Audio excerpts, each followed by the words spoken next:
Bien-aimés dans le Seigneur, nous vous remercions.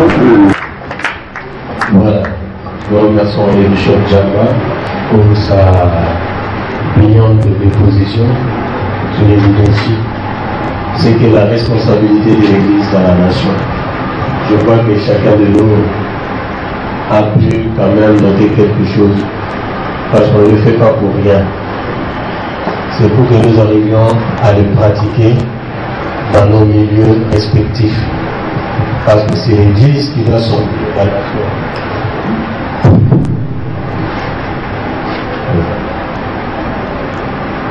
Donc c'est l'Église qui doit sortir la nation du bourbier. Amen. Voilà. Donc nous allons passer à un autre exposé avec notre bien-aimé Jean-Pierre Mouenga.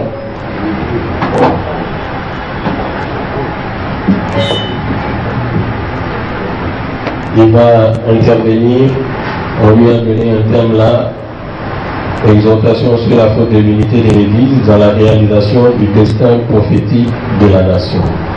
Voilà.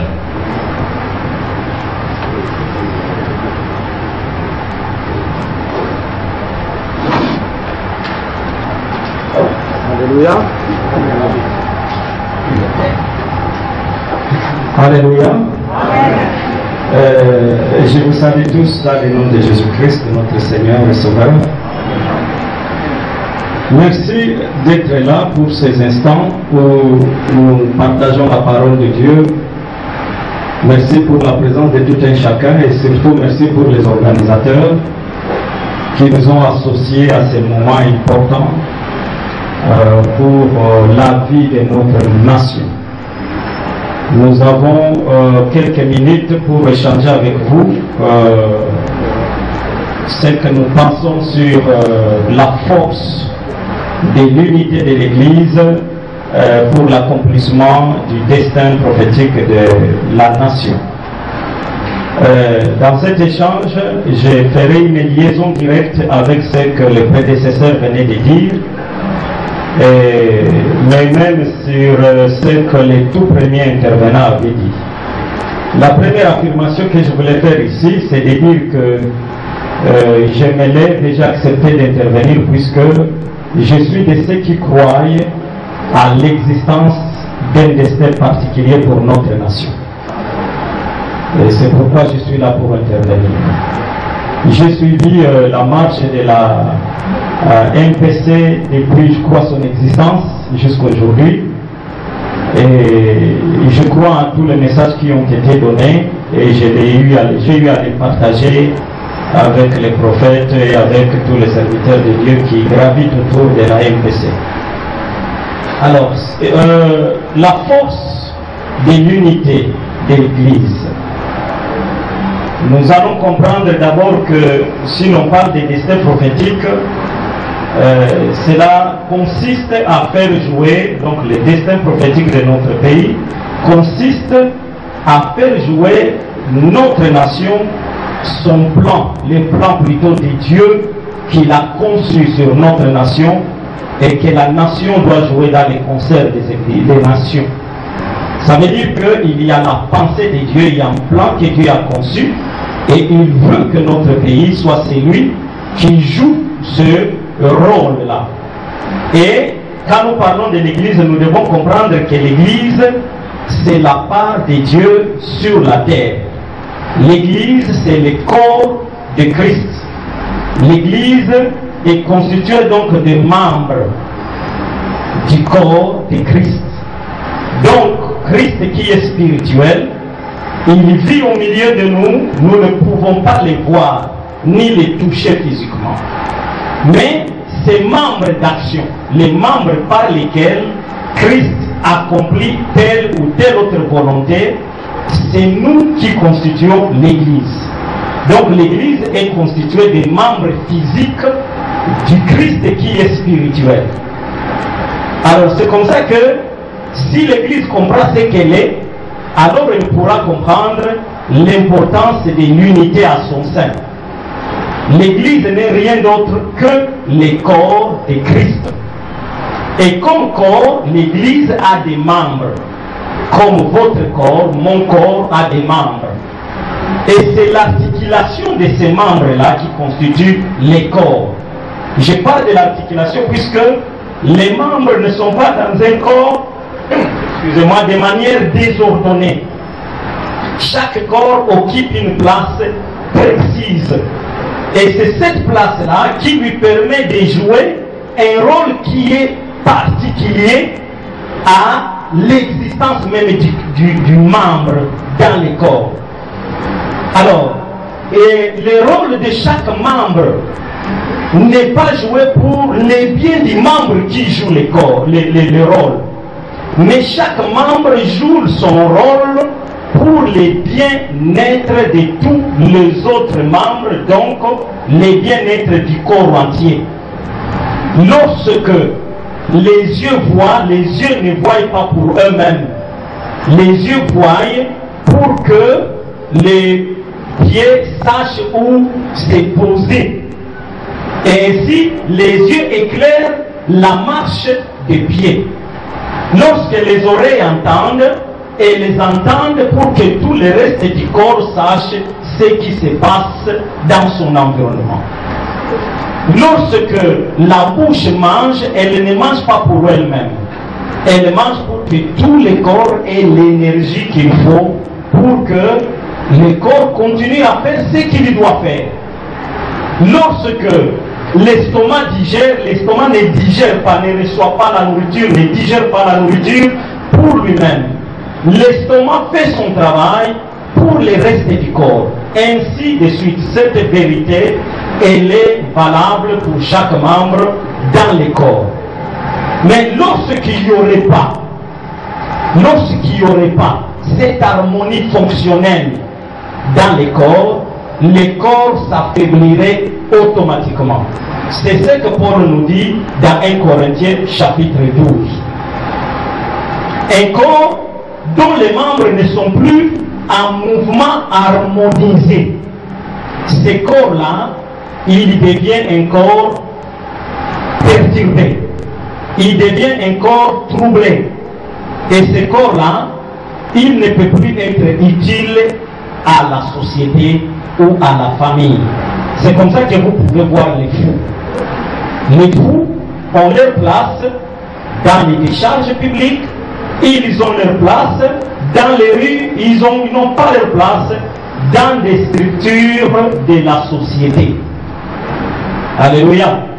C'est puisque le fonctionnement des membres ce fonctionnement n'est plus cohérent.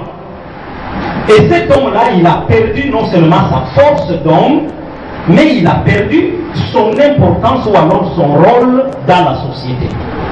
Alors ainsi, nous pouvons lire 1 Corinthiens, par exemple, chapitre 1er, verset 10. Je peux vous le lire rapidement.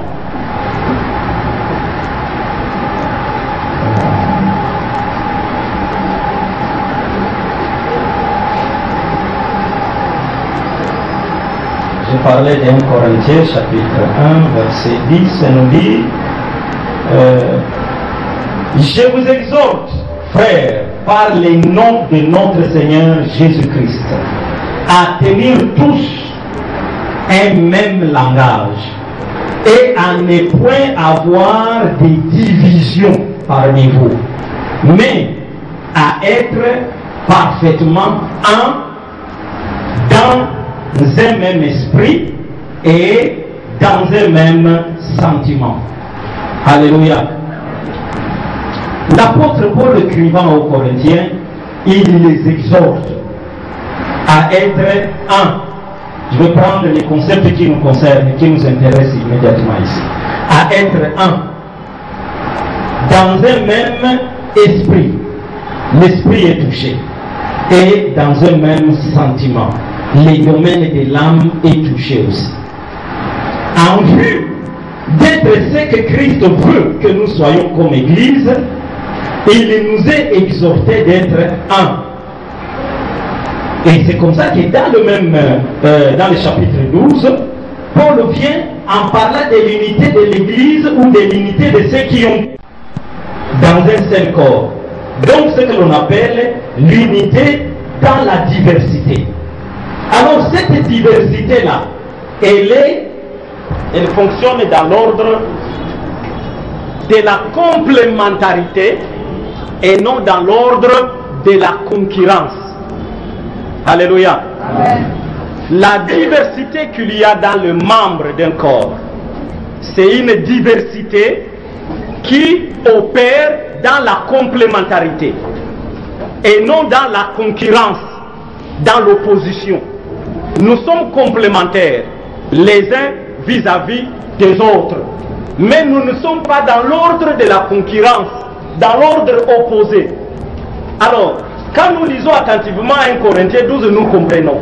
Là, Paul dit, s'il disait, puisque je ne suis pas, par exemple, l'oreille, je ne suis pas du corps pour cela. Alors il pose la question, ne serait-il pas du corps pour ça? Et si la jambe avait dit, ou pouvait dire, puisque moi je ne suis pas les bras, je ne suis plus du corps, je me retire du corps puisque je n'ai pas occupé la place qu'occupent les bras. La première question, c'est de savoir, est-ce que c'est pour autant que la jambe qui n'a pas occupé la place du bras ne serait plus du corps? Ça c'est une question. Bah, alors il arrive à dire, mais si tous les corps étaient jambes, où serait l'œil, où serait l'oreille, où serait, je ne sais pas, la main, où seraient tous les autres membres? C'est là une autre question. Si nous tous nous pouvions être les mêmes, alors où seraient les autres? Et les corps, où seraient-ils finalement? Puisque c'est ça la déclinaison.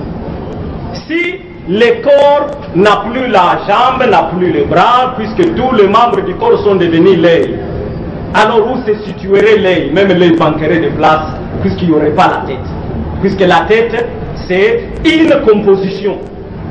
Et du cerveau, et de, je ne sais pas, du crâne, et du front, et des yeux, et de tout ce que vous connaissez là. Alors on dit où seraient les autres membres? Donc le corps n'existerait plus. Le corps n'existe et le charme dans l'existence du corps ne se définit que, effectivement, dans la diversité de ses membres. Et une diversité qui, lorsqu'elle se met en mouvement, elle fait seulement une complémentarité. Il y a une harmonie presque musicale dans le corps à cause de ça.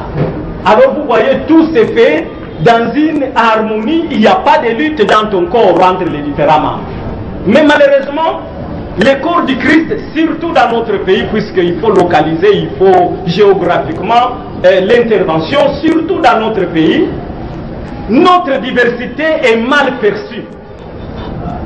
Elle est perçue premièrement comme une manière pour moi d'évoluer en solo, puisque je suis moi.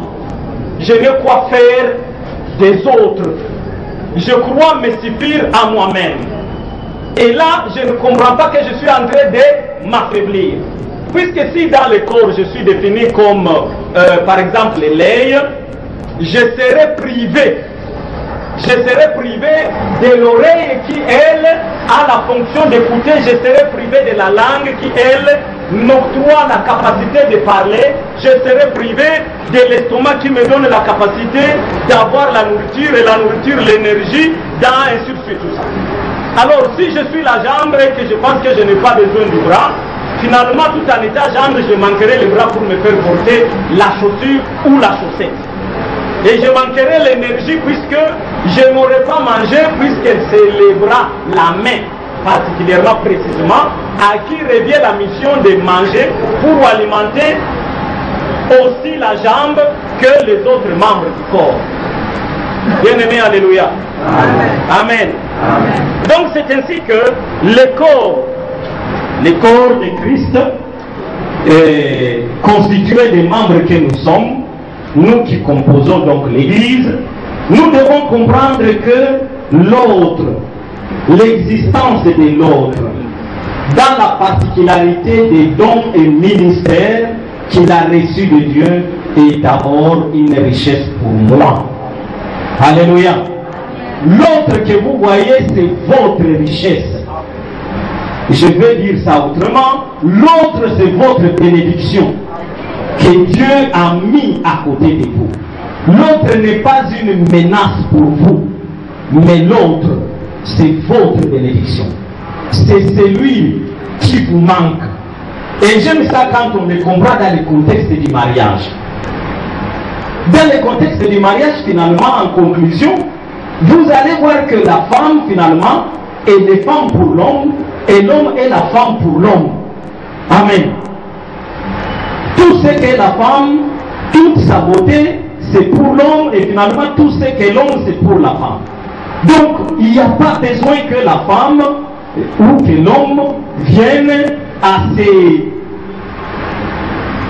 avoir un conflit ou entretenir un conflit entre les deux, puisque chacun est une bénédiction pour l'autre. Chacun est la partie qui manque chez l'autre. Alors donc l'autre aussi, dans l'église, il constitue la partie qui te manque. Et alors quand tu vas regarder l'autre, ils sont à combien? Tu vas voir qu'ils sont les autres. C'est là que tu vas réaliser combien te manque, combien est grande la chose qui te manque, s'il faut que je m'exprime ainsi. L'existence de plusieurs autres que toi montre combien tu es faible en toi-même, combien tu es minuscule. Puisque ce qui te manque, c'est plus grand que ce que tu as. Alléluia. L'existence de chaque personne, c'est l'existence d'une autre portion qui te manque. Chacun, c'est une portion qui te manque. Chaque individu, chaque frère, chaque sœur en Christ, c'est une portion qui te manque. Alléluia. L'Esprit vient de me rappeler que j'ai manqué de me présenter. Et c'est pourquoi il fallait que le modérateur le fasse. Je suis Jean-Pierre Bouhénois. Je suis pasteur à l'église du Plein Évangile. J'ai la charge des missions au sein de l'église. Je suis aussi président du parti politique qu'on appelle Réveil Chrétien. Je suis aussi consultant en management et en bonne gouvernance. Voilà ce que je peux dire. Je suis marié et père de beaucoup d'enfants. Bien sûr, marié à une seule femme. Alléluia. Amen. Alors donc j'étais en train de dire que l'existence de chaque personne, cela est interpellateur pour toi, puisque ça montre chaque fois la dimension qui te manque. Chaque personne est une autre portion qui te manque, que Dieu a située expressément en dehors de toi pour que tu restes dans l'interdépendance. Nous sommes donc, c'est ça l'autre notion que j'introduis, nous sommes interdépendants les uns des autres. Nous dépendons les uns des autres.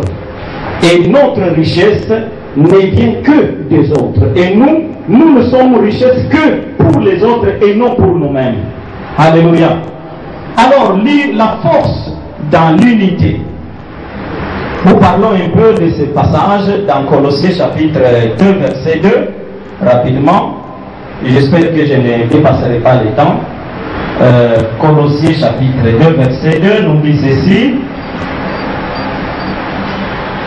Afin qu'ils aient les cœurs remplis de consolation, qu'ils soient unis dans la charité. Alléluia. J'ai aimé ça. Unis dans la charité. Le premier passage que nous avons lu dans Corinthiens 1, il nous dit que nous devons être unis dans un même esprit et dans un même sentiment. Maintenant ici, l'on introduit une autre dimension des choses que j'ai aimées. Nous devons être unis dans la charité. Alléluia. Ceci pour dire que, je vais continuer la lecture, dans la charité est enrichi d'une pleine intelligence pour connaître les mystères de Dieu, à savoir Christ. Alléluia. Les mystères de Christ, de Dieu, c'est Christ pour nous. Et aussi, nous devons être unis dans la charité. Qu'est-ce que ça veut dire? Ça veut dire que notre existence, que je vais appeler collégiale ou collective, ne doit pas être par un fait de la nature, un fait qui nous est imposé. Il faut que nous fassions une démarche de souscrire au fait que l'autre existe à côté de nous. Alléluia. Que nous acceptions l'autre, c'est ce que ça veut dire. Nous devons nous accepter.